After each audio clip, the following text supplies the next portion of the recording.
Um, People aren't on Zoom. We're just recording this. I'm trying to get the password to Zoom because apparently the computer shut itself down completely, so we need to log back into everything, and I don't have the password. Awesome. The people on Zoom can watch the whole thing on YouTube later when Chris uploads it. So That's great. I didn't know we were recording it. That's so fun. Pressure's on. yeah. I know, right? It's terrible. I'm just kidding. No, it's all right. Is there a Oh, yeah. printout for this? Yeah. Yeah. Yeah, they're here. Okay. There's. All right, we're set. Zoom's good, and we're recording.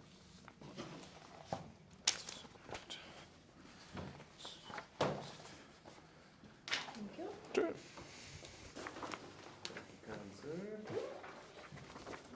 Thank you, Connie. I have a whole group of these things, man. Right. Did you?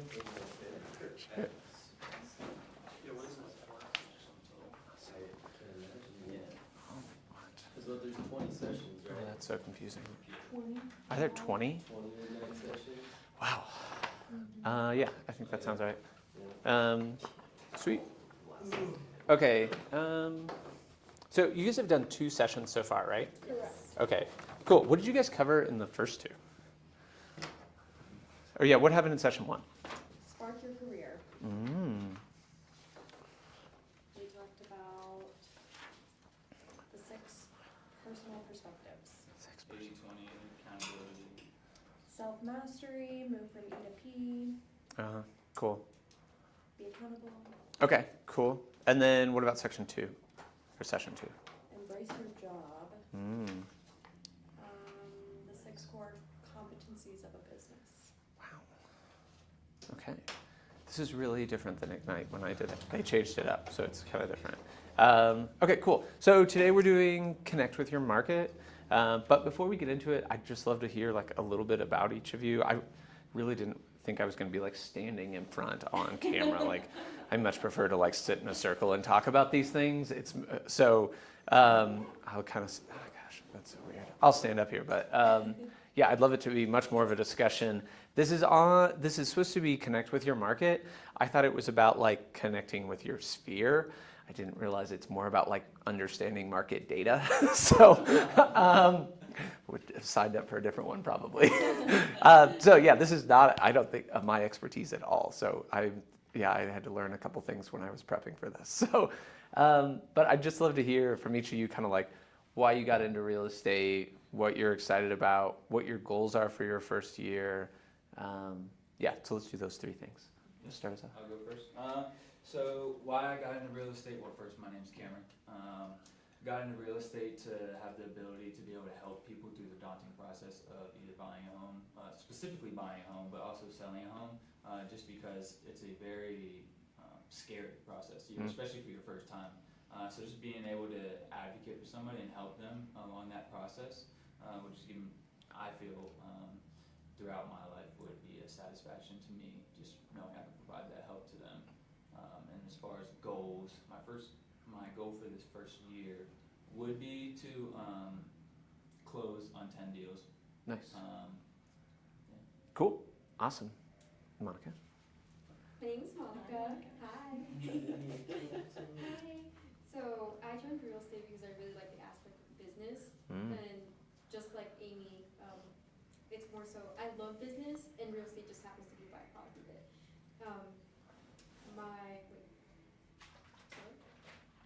What are your questions? What are your goals? Goals, yeah. Goals. Okay, yeah. So my biggest goal this year is to just learn. Okay. Learning is crucial, at least for this year. So I have 3 months to learn as much as I can because next year I'm gonna hit the ground running. Okay. And I really want to hit a PCI of about 100K. Okay. I think it's doable. Yeah. I know it's doable. Definitely. Yeah. Yeah, 100%. Nice. Okay, cool. Let's go back row. Cool. So I got my license a couple weeks ago. Sick. Goals for What's your first name? year. Ben. Okay. Hi. goals for first year really just being like the last few months of this year. Or goal for your first year in real estate, I guess, like Oh, 12 first month months. calendar, yeah. Not necessarily just these months. I want to do like 10 transactions that are buying or selling. Sure. And I know that's doable, and Mhm. I know it's all about like how much work I put in to get there. Mm-hmm. So I really want to make that a reality. Nice.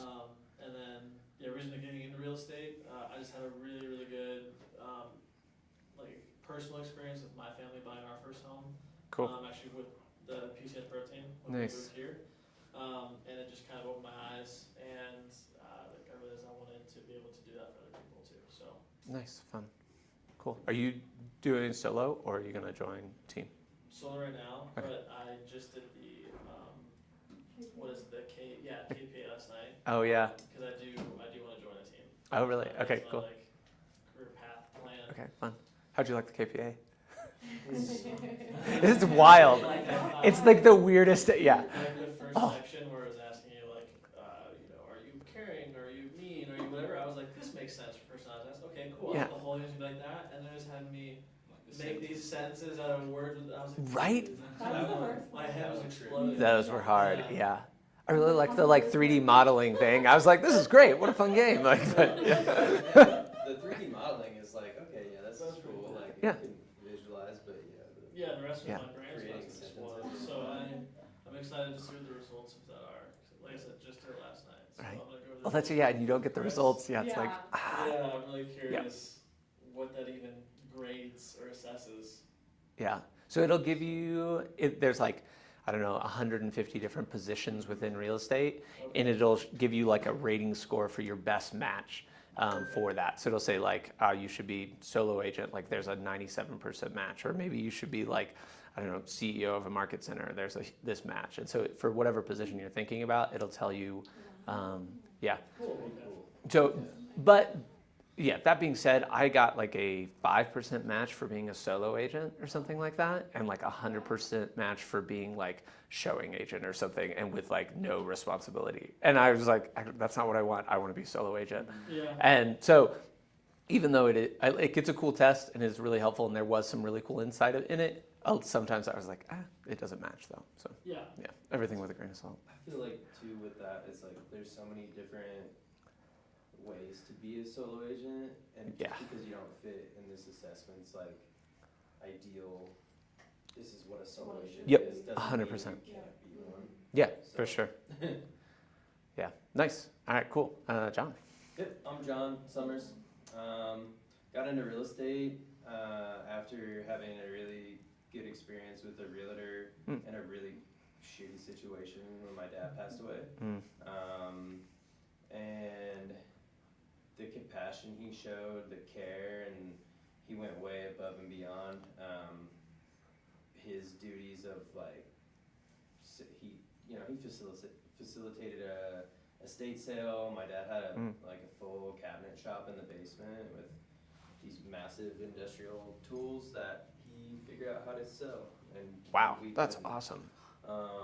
So yeah, that experience like really led me to real estate in the way that like, oh, you can provide a service for someone and help them through a process that could potentially be a tough process. It can be an awesome process, but can be challenging, kind of like Cameron said, like buying your first home. Mm-hmm. It's scary and weird, and you don't know what you're doing. Mm-hmm. So yeah, that's kind of being someone's guide in a process, and even like sort of a confidant, or I guess confidant. In Yeah. a way. That's how I felt with our Cool. realtor, because I was the guy who was in town dealing with him every weekend. So Yep.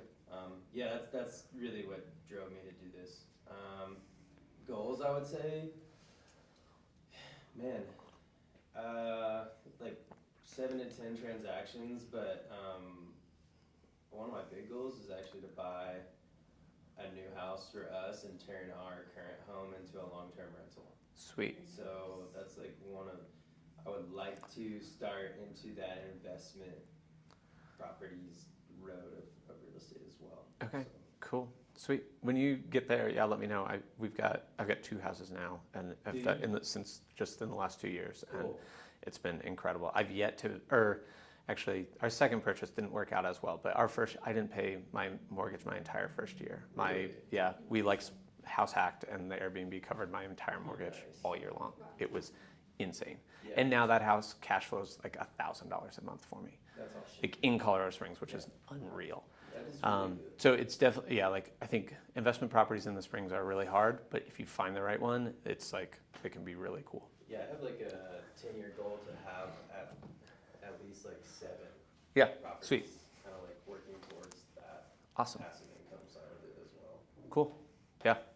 Fun. All right. Hi, Kylie, my right? name's Kylie. Nice. Yes, hi. I have had my license for about 2 months now. Cool. I got into real estate. I think it piqued my interest going through the process of buying and selling my first home. Okay.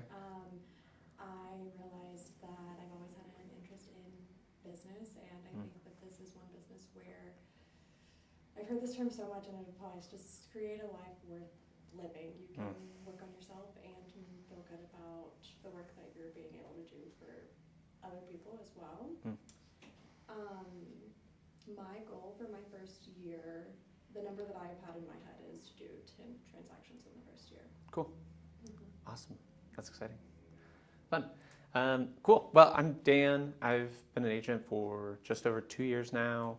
I was a high school history teacher for 7 years, bounced all around the world teaching at American schools. And then during COVID, my wife and I decided to move back to the US. So yeah, I moved to Colorado Springs in like July of 2021, got my license like the week after that, and got started in real estate. It's been super fun. My parents are real estate investors, or they've done some. And so I've kind of been around kind of investment properties and stuff a lot, but didn't have any sphere in Colorado Springs really. My folks are here and my brother. But kind of, yeah, was starting from zero for the most part. And yeah, house hacked our first house. That was incredible. We're doing the same thing again. My wife and I are trying to buy one house every year for the next 5 years. So that we have 10 doors. Each house we buy, we split into a duplex, which is really fun. And yeah, the goal, I'm trying to retire in 10 years, or I guess like 8-ish from now, is the goal. I want to be fully financially independent by either having enough passive income from investment properties or, agents on a team or something like that. So, yeah, it's so much fun. I've never had more fun in a job. It's also been harder, like emotionally, than any other job I've ever been in. There's been more downs than I've ever like experienced, and more highs. Like last August, I made more money in the month of August than I ever made in a year of teaching. It was like the coolest thing ever. But then like the first 6 months of this year, I think I had like 3 transactions, and I was like, holy shit, like this sucks. And so yeah, it's definitely ups and downs, but it's awesome. So for all of you that like I feel like everyone's saying like about 10 transactions or something, which is great. And that's what I was coming in when I started. I was like, I want to do 10 transactions. That felt like pretty pushing. Like I wanted to, if I could break 100K for the year, would have been really cool. But someone early on was just like, hey, like you're not thinking big enough. Like if that goal seems fine because you think you can do it, and you definitely need to double that. And so I changed it, and my goal was 20 transactions. And so my first 6 months, I didn't sell a single house. But then I sold 15 in the next 6 months. And so it does work. And it doesn't, like the first 6 months were awful. And I was like, what the hell am I doing? Like nothing works. And then things click and it totally works. And then of course, like the next 6 months, I sold like 4 houses or something. And I was like, fuck, we're back to zero again. But yeah, so I would encourage all of you to like consider moving it to 20. I think like if your goal doesn't feel a little bit scary, like then it's probably not quite right. I think you should it should be a little bit intimidating and like really push yourself and like because it can work, which is just wild. Like it really does, and things happen, and it's really fun. So sweet. So today we're talking about the market and getting to know your market. So this is about being kind of like a trusted advisor for your clients. You want to be ready when people have questions for you about the market. That is the number one thing people ask you as an agent is like, oh, you're a real estate agent. Cool. Oh, how's the market? And like being able to actually have answers that are grounded in data is huge. And so really understanding what's going on And kind of finding your niche, like what are you excited about, what do you want to learn about is really important. And so, yeah, we're going to kind of talk about that stuff. All right, let's see here. So we're going to like really loosely follow the slides today. This quote was terrible. I hate that we're recording this. Yeah, right. So, okay, let's see. All right, so 3 types of markets. So, who knows what the difference is between a buyer's market, balanced market, and a seller's market? Nice. Okay, inventory. How much inventory? Oh, I guess it's kind of on there, isn't it? It's so lame. How do they? All right. Well, cool. So they say buyer's market is more than 7 months of inventory. What does that mean? What does more than 7 months of inventory actually mean? So isn't it? Gosh, Is it that there are homes that have been on the market for that long? No, but good guess. Yeah, that was, yeah. Does it correlate with, like, when we're going through the PPAR reports, where it's saying the average sold homes this month was, or this week or month was, let's say, 400 homes? Times that by 7. Kind of, yeah, close. Yeah. So the idea is that if no more homes got added to the market today, how long would it take for us to run out of homes based on the current rate of closures? So if there's like 1,000 homes on the market and 100 homes are closing each week, then we would have 10 weeks of inventory or something like that. So yeah, these are totally arbitrary like things though, like 7 months of inventory to be a buyer's market, or like they're things that help us think about it as a buyer's or a seller's market. But like right now we only have like I think 2 months of inventory, and so technically we're still like definitely in a seller's market. But the thing is, like, sellers are giving concessions of like $10,000, which like shouldn't be happening in a seller's market. So even though like inventory-wise we are in a seller's market, I'm telling all my clients we are 100% in a balanced market. Or if anything, like maybe slightly a buyer's market, depending on the price range.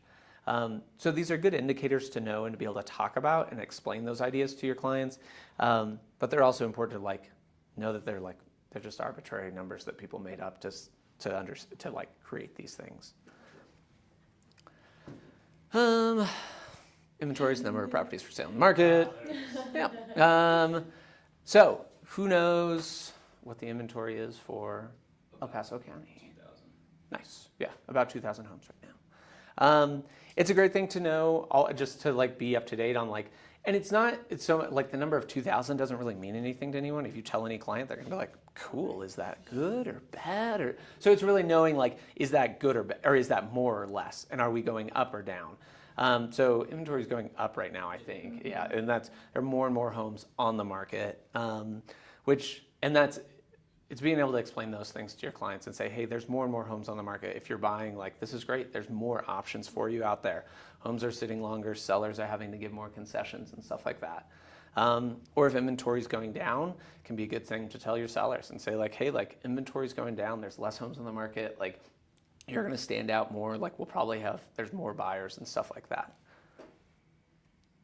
All right. Interest rates. Anybody know what the current interest rate is? 7.3? Yeah, something like that. Yeah, I say like over 7 or mid 7s or something like that. Again, it's the same thing. Like most people they don't know or don't care or it doesn't make any sense to them. So it's helping them understand like interest rates are higher than they've ever been in 20 years or something like that is helpful. Or are they going up or are they going down? And where do we see them going in the future? Be really careful about like being confident about that. I always say like, I don't really know. And if anybody tells you for sure they know, then they're bullshitting you. Like in reality, like we have some guesses and like, I always say, like most economists think right now, this is where we're headed, but like it could totally change. And who knows? Yeah, we could go to war with Russia and like things fall apart or something like, but knowing that is really helpful. The interest rate conversation, especially right now, because they're so high, and some people are scared off by that. I just like to say like they're really high right now, which means lenders are offering tons of incentives to get people to buy. So actually we can get you a pretty good deal still. And they're, that you can buy down your interest rate. There's some cool things we can do about that, I tell people. And also, the kind of like cheesy phrase is like date or buy the house and date the rate or something like that. And so you just say like, in reality, like you can refinance in a couple of years. And like, you don't want to like get trapped into a loan that you can't afford. But the chances of being able to refi are like super, super high. And lenders are offering really cool incentives where you can buy down the rate, and then if it gets lower later, you can use that money to go towards the principal of your house or something like that. So there's all sorts of cool things out there that make it possible. I had a closing like 2 weeks ago and my buyer's interest rate is like 5.5 or something like that. We've got $14,000 in concessions from the sellers, and he just like bought down his rate, and it was awesome. And aren't like rate buy downs like cheaper than they've ever been? Exactly. Yep. Yeah. All right. Cool. Economic factors. Yeah, it's good to be up to date on like what's going on. There's like that Fed meeting tomorrow or yesterday. Interest rates didn't change; they stay the same. So just being up to date on those things is helpful. You're trying to, you want to establish yourself as an expert, and like being up to date on that stuff is just really important to be able to like answer people's questions in the moment. Let's see, what other things do they? Talking about employment and unemployment rate. I've never talked to a client about the unemployment rate in Colorado Springs. I guess once I had an investor client and they were curious about like that and like growth. And so, but just knowing like in general, the like economic activity in Colorado Springs is helpful. And I mean, Colorado Springs is easy. Like we're just growing dramatically. There are not nearly enough houses for people. Like it is one of the best markets to buy in, like hands down. And so, being able to quote some like, like last year, U.S. News like rated Colorado Springs as like the number 7 place to like live in the country. Like that's a really good sign that it's probably a good place to buy in. All the military bases. I always say like Colorado Springs is awesome. We have 5 military bases, which it really helps protect our market from any ups and downs that we see elsewhere, because military is coming and going all the time. We have crazy turnover in houses, and it really just insulates the market, and so you're protected from big upswings or big downswings. And so just being able to have facts and stuff like that, just a few random things that you kind of like tell clients and stuff is really helpful, and being up to date on it. Rules and regulations, housing market. Depending on like what you're into, so that house hacking and like short-term rentals and stuff like that are like my jam. I love that. So I like know a lot of things about the regulations for short-term rentals in Colorado Springs. So if I'm working with people like that, it's really helpful to be able to know those things. So if that's something you're interested in, like research that, make sure you know about it. But if you're not interested in that, then it's like it doesn't really matter. Like most people don't care like the rules they have to get a short-term rental permit. Like,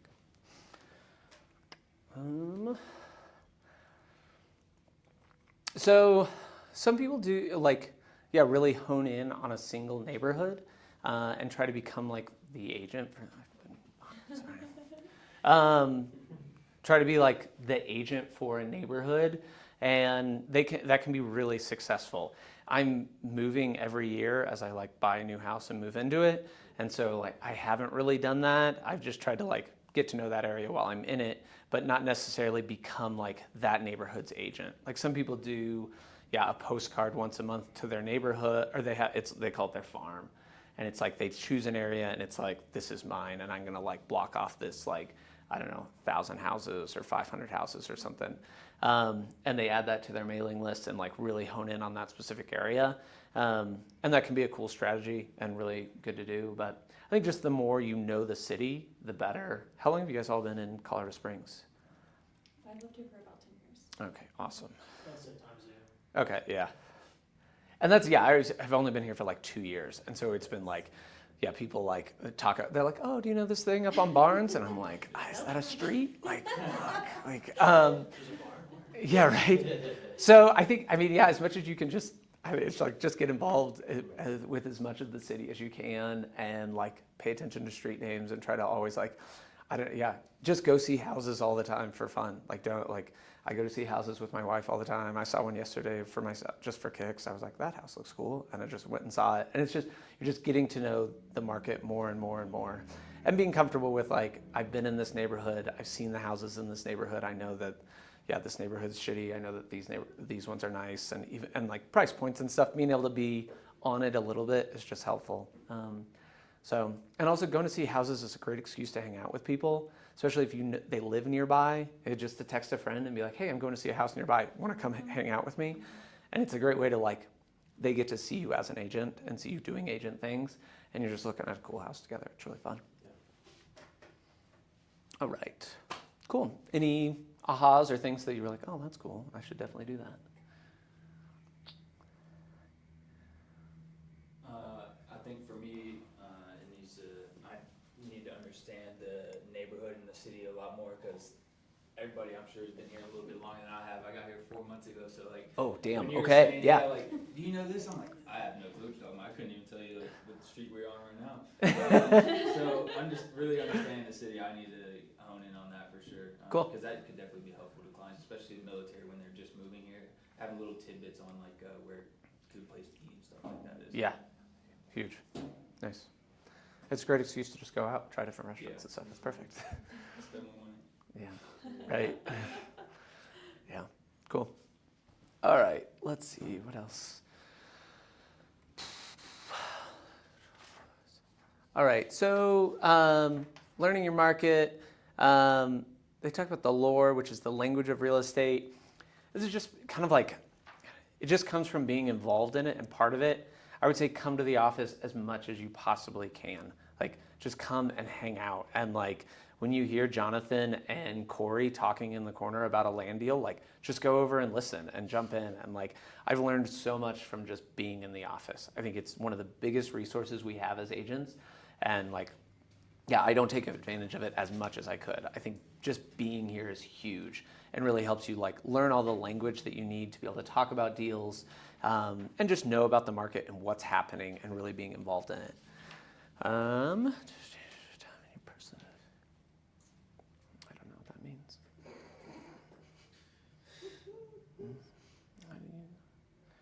Okay, yeah, so it's just about knowing like local market and how things are changing and what's happening here, and like inventory going up or down, interest rates, stuff like that. So, I mean, I think it's just about knowing the market and where we're headed, and to be able to like give people good advice on that. I have some clients right now that they want to like sell and then they want to buy a house.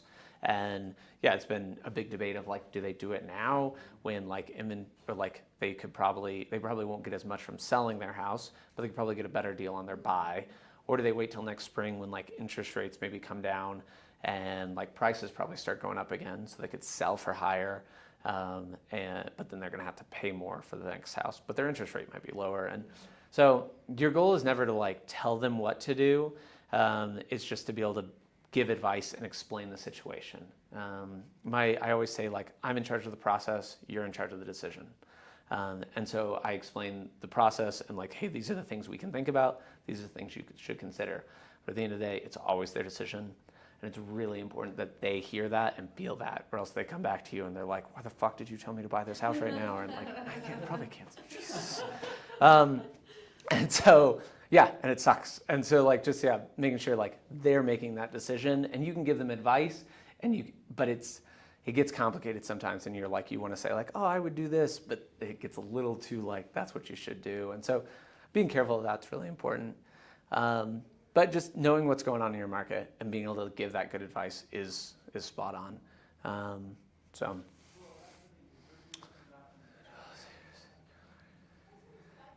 Yeah, I think this is really cool, is trying to like asking people what they hear about the market. Especially, yeah, people will say, oh, how's the market?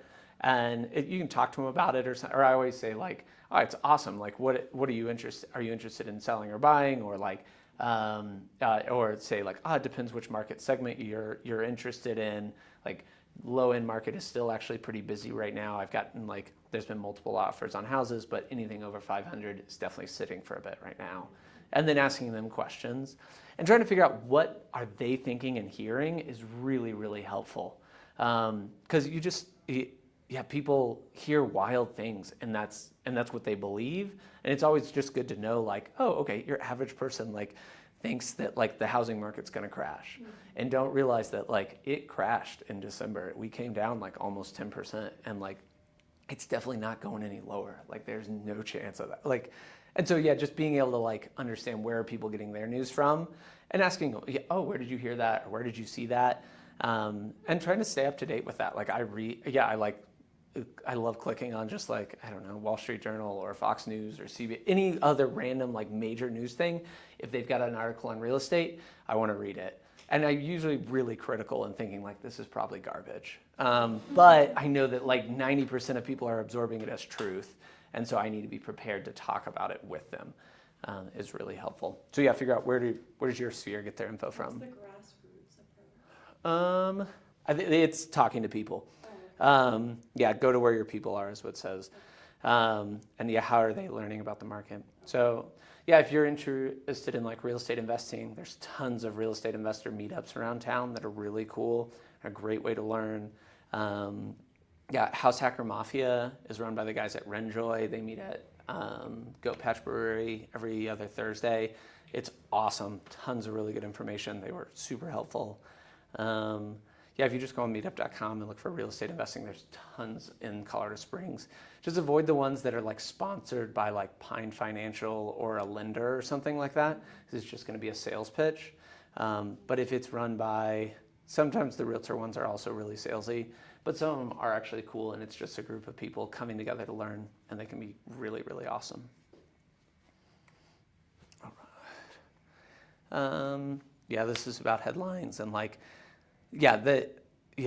just don't believe the things that they post in the news. Like it just doesn't, it's like they're designed to get clicks and get readers and aren't necessarily trying to be like an accurate representation of the market. So be really critical of anything you read or see. All right, so have you guys connected with the KW apps and stuff like that yet?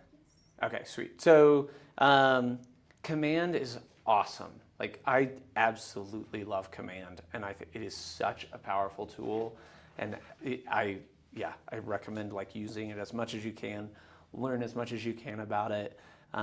Jonathan Dickey is an absolute expert on it, so if you have questions, always go to him or somebody else in the office too. It's really, really great. I use it, every day, all the time. Some people try to do it on like an Excel spreadsheet or something like that, and I think that's just insane. So yeah, definitely just use Command. It's fantastic. They've really built a cool thing, and especially now that they have mobile apps, it's really fun. Let's see. So there's also the there's like the Keller Williams Real Estate app that you can like send to clients and they can use. And it can be really powerful and allow you to kind of like see what they're doing and stuff like that. I find that most people aren't interested in using it though, because they've used Zillow or they've used Realtor.com or something like that. So you can always recommend it and say like, hey, you can use this app and we can do it together. In my like buyer's consultation, I have like a QR code and they can scan it and it downloads the app for them. But I don't know, nobody uses it, no, very rarely. So it is really cool and can be awesome if people are interested in that, but most people have a preferred one. And that's why I always ask, I say, hey, how do you usually look at houses? Like, cause they've already looked. They say, oh, we love Zillow. Like we use Zillow all the time. I say, sweet, like we'll stick with Zillow. If you find Zillow listings, just text them to me. All right. Have you guys gone over this at all? Is this the first time you're seeing it? Okay, cool. I thought so. Okay, sweet. So this is new, and I think it's awesome. I think it's a really great idea for connecting with people on social media. So who's been doing it? Nice. How's it going? You're still trying to like set up social media stuff, right? Okay. Nice. It's good. It's sometimes, I mean, it's only been 2 days now, or 3 days now, but Okay. it's just, the comments are the only thing that truly get me sometimes because I don't always have I So I'm 100%, just yeah. trying to find those things that I can find. Yep. Something to my input. Right. And it feels like it's like a slippery slope of like cruising Facebook trying to comment on Yeah. things and then also like just Yeah. falling into a hole of I've been on Facebook for like an hour Yeah, now. Like, uh-huh. yeah. So, yeah, absolutely. I think it is a really good thing. For posting things on social media, or who's doing like their own, like a Facebook real estate page? Try to. Yeah. So I do one too. I don't post on it very often. I'm really bad about it. But I try to like on my own personal page, I like either share stories or video or something if I'm in a cool house or something like that. I've heard a good rule of thumb is like 3 to 1. Like you need 3 personal posts for every 1 like real estate post, or else it gets salesy and people are like, tired of Dan always posting like nonsense real estate, and I just so trying to keep that ratio or something like that is really good. But that because I don't love posting on my like actual business page. I feel I should probably do it more, but on your personal page, especially it's like easy stuff. Like if you're just doing a showing or something, or going to preview a house, like you notice something cool in the house, just like take a quick video of it and share it. Like people eat it up and love it. It's really fun. All right. Why didn't that work? Okay. Awesome. Okay, so you guys also have been doing this, right? Yes. Okay. Handwritten notes are Yeah, kicking my ass. Or the which are? The 10 handwritten notes are the worst part. Yeah. Like, It's 10 a day? yes. Wow. That's amazing. Okay. So yeah, I do like ninja selling is like my thing, and I do 2 handwritten notes every day. But 10 is crazy, and I have a hard time with 2. I just don't. Yeah, you'd have to you have to know like 100 people to do it for 10 days. Like that's crazy. The past few days I've been doing ones to the people that are on the do not call list since I can't do Oh, that. nice, great idea. Yeah, that's perfect. And it could just, it can be for little things. It feels a little weird, but like I've gotten such good responses from it. The amount of people that have like called or texted me and be like, "Hey, I got your letter. Like that was the nicest thing I've ever gotten." And you're just like, it took like a minute, and I just like wrote a dumb note. But people eat it up. Especially if you have postcards, I find are really easy because it's just like, especially if you travel somewhere, just buy like a ton of postcards, and then you can just like be like, "Yo, was like in the mountains and thought of you, like hope you guys are doing well, like let's grab a beer soon," or something just simple, and it's an easy thing to send, and it's pretty easy and stuff like that. Who do you usually give your handwritten notes to? Like, is it people that you've had phone calls with recently, or is it? Yeah, so if I do an open house, I try to door knock at least 50 doors beforehand. Mhm. And so if anybody that I actually have a decent a connection, we talk, I try to send them a handwritten note on that next week. So I try to, as I walk away, like I just take a note on my phone, and I write down their address real fast and like what their name was if I got it. If I didn't get their name, then I just look it up in tax records, and then you just send them a note and then add them in, and then they're in your database, and you add them to like it's like an 8x8, it's like a connection plan. You guys will learn more about those, but then they're in your database. Anyone, like, I don't know, I had a beer with a friend last week, and it was just really fun. I hadn't seen him in a while, so I wrote him a handwritten note, just like, "Hey man, it was really good to see you, actually, like, let's hang out more." It's hard though, like it's definitely challenging. Birthdays are really easy. So as many of your friends, I just cruise Facebook and get their birthdays, put them into Command, and then Command will remind you. It's at the top. It says like birthdays this week, and I ordered like a bunch of birthday cards off of Amazon. If it was really cheap, and so I just grab one of those, write them a quick birthday, and then mail it. Try to find as many excuses as you can, right? If Ninja Selling there's a podcast on handwritten notes, and like they have a bunch of creative ideas too, but it's sometimes really hard. Okay, how about the 10 conversations? Is this supposed to be 10 real estate conversations? Yes, which has been okay because we have like our time block right before this. So Oh, yeah. we're supposed to be doing our calls before then anyway, so that's fine. Okay, nice. Yeah. Cool. Let's see, 10 contacts added. How's that? It's kind of weird. It's like if if you're making the phone calls, and I guess you add them to your database, you can consider that a contact, but That's what I've been to doing. me, Yep. it's like, is that really a contact, like if you just called them and they didn't really seem like interested? So it could be a contact in a sense, but, if it's a valuable contact, but Yeah. if you're just trying to hit the numbers, then you can definitely get 10 contacts, Sure. like, that's gonna happen. But Yeah. it's about if it's gonna be of value to you, Mhm. which I mean, every contact is valuable, I guess. I think you got to think, yeah, am I ever going to follow up with this person again? Like, and if you're like, yeah, I'm going to call them again in 2 weeks, like, then like, awesome, add them to your database. If you're like, I'm never going to call this person again, then like, Yeah. I wouldn't do it. Yeah, I wouldn't count it. Yeah, that one is one of the tougher ones too. Yeah. The tough contacts. That's, I think, yeah, just doing things socially has been like, that's my main business model is like connecting with people and I try to do 50 Ford conversations every week. And it's just I'm part of like an unbelievable amount of meetup groups and events and stuff like that. And so it's just like finding the things you're passionate about and just like doing them consistently. So I go to the climbing gym Monday, Wednesday, Friday at like 6:30 in the morning. There's always the same like 5 people like bouldering at the same time with me. And so now I have like 5 new friends. I see them every week. And I just try to ask like Ford questions. I try to go beyond like just basics and trying to get to know people. There's like a writers club I'm part of once a week that I meet people at. I'm on a kickball team. I was on a volleyball team. Yeah, there's like a 20s and 30s meetup group that does brunch on most Sundays. I go to that. I started a 30s and 40s meetup group. We play volleyball on Saturday nights. Like, it's just as many, like, I think of real estate as the best excuse to do every hobby that you've ever wanted to do. And it really is, and it's awesome. And you get to like hang out with people doing the things you're passionate about. And so just finding those things and committing to doing them regularly. And it's, as long as you're excited about it, like it makes, yeah, your job is like just to have fun with people, and it's really fun and you connect. All right. Are you guys reading the Millen MREA? Yes. When it says enrichments, does that mean we should choose like one of these things to do each day? I don't know. That's a great question. This is the first time we've actually seen the enrichment part. Oh, cool. Other enrichments. I guess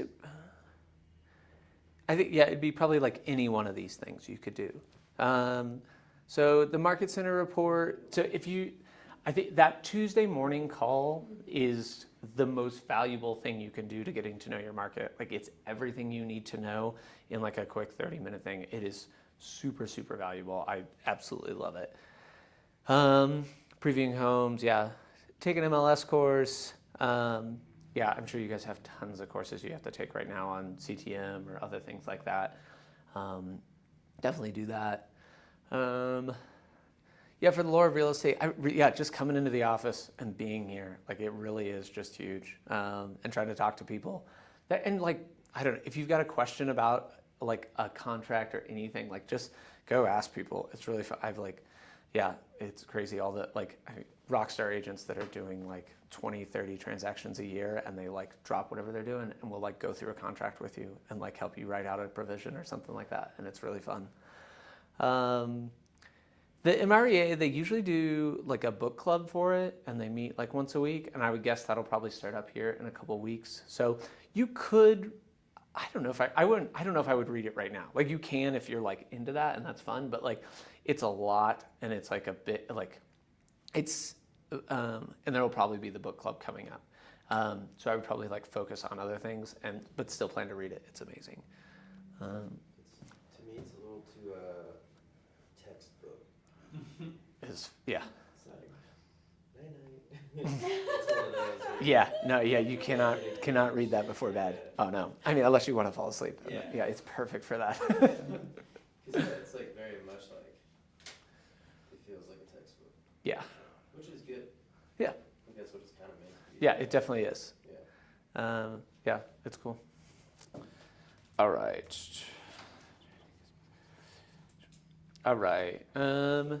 So you can give feedback on any of this. We Yeah. really do want that, actually, and would love to know like what things are working or not. Like this is really different than when I did Ignite. It seemed a lot cooler, actually, which is pretty sweet. Yeah, sure.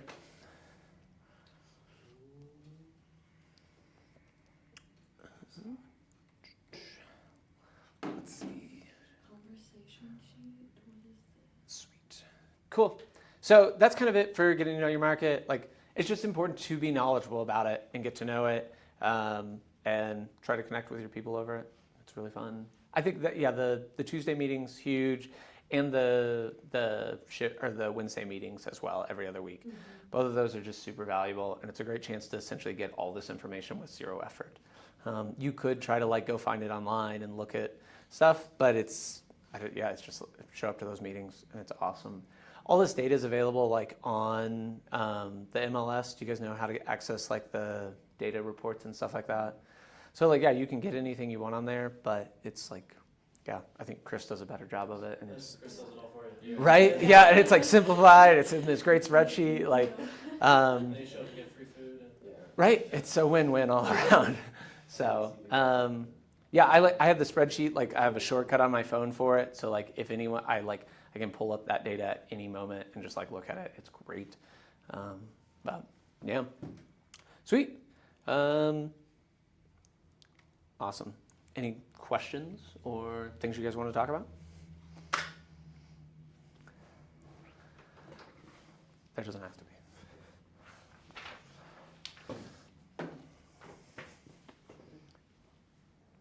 Nice.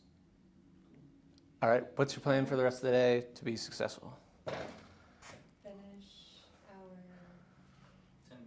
yeah, Yeah. yeah, I have to see how they play with this. Cool. Our daily success. What was it? How's previewing homes? Are you guys going to do that, actually? Is that happening? A little bit, I'm not as much. I know he made, I don't know, the first Ignite class we did, Chris made a point to adding, I think it was the other enrichments that you were kind of talking about, previewing homes. Yeah.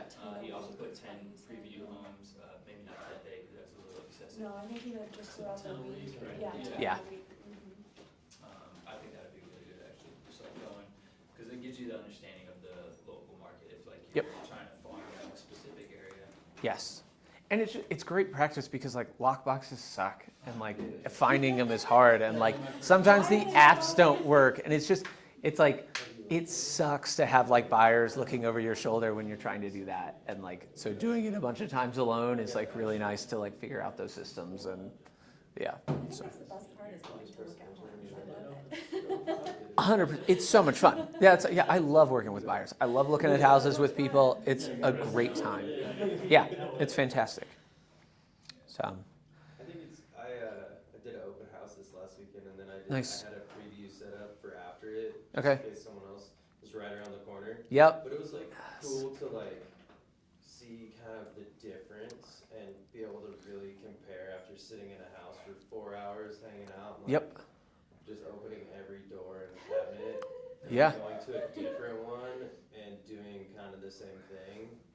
It was like very interesting, and I had a lot of people come from, because they were also doing an open house at the same time. Oh yeah, So perfect. a lot of people come from there over to mine, Cool. and like hearing before going and seeing it, and so yeah, it's kind of cool because you get to like really get an idea of like how these homes compare, and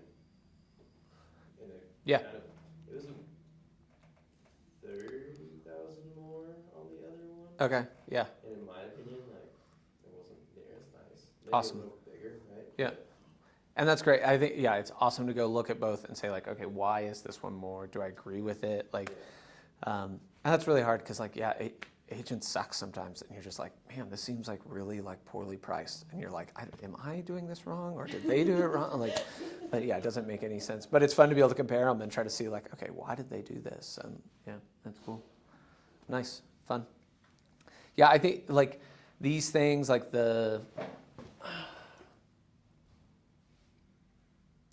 like all these things like are like a great indicator of like how your first year in real estate's going to go. Like if at the end of the first 2 weeks of Ignite, if you've like nailed 90% of these, like you're going to easily make over 100K. If you're getting to the end of this and you're like, oh man, I've like only had a couple conversations a day, I've not really done my notes, like you're probably not going to make it. Like that 9 out of 10 agents don't make it through their first year. Like it's just crazy.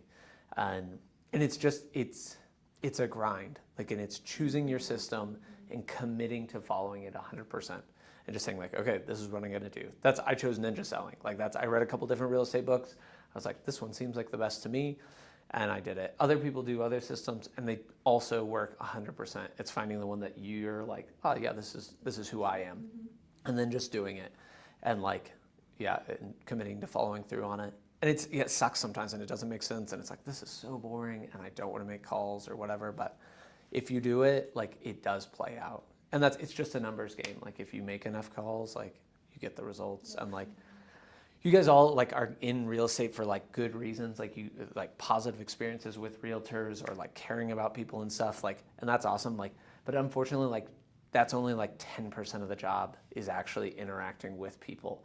90% of the job is lead generation, like, or 99%. Like, that's it. You're just lead generating. And so I think getting comfortable with that of like, my job is just lead generation. And like, if I do that well enough, then I get to hang out with people, see cool houses, and help them like make the biggest financial decision of their life. But until then, like, it's just lead gen, lead gen, lead gen. And I come back to that so many times. Like every like 6 months, I like feel like it's an aha. I'm like, oh, that's right. My job is just lead gen. And I like forget about it somehow at some point, and then I'm like, oh yeah, it's just lead gen. Okay, and I go back to it, and it's like, and it sucks. It's not very fun sometimes. Like, it's really boring, and it's awkward. Like weird It's calls so and like. weird. Yeah. Does it start to feel less weird? Yeah, 100%. Yeah, the calls get less awkward. You get way more comfortable on the phone or just having those conversations. 100%. But you've got to have the 100 awkward calls and the like 20 people that like are like, stop calling me, and hang up. And like the first couple, you're like, oh my god, like, yeah. And then like, yeah, you just laugh about it, and you're like, wow, that person is having a bad day. Like, Yep. yeah. But yeah, cool. Nice. But it's so much fun. Like, it's incredible. Like, it's just a blast. And like, yeah, so much freedom and so much potential for making money. It is wild. Yeah, it can go really, really well. It's a great time. You gotta do the thing. But you got to do the thing. 100%. Sweet. Awesome. Well, Okay, thanks, Dan. yeah, good luck. Have fun. Yeah, if you guys ever have questions about anything, if you see me in the office, always happy to help. Yeah, with anything.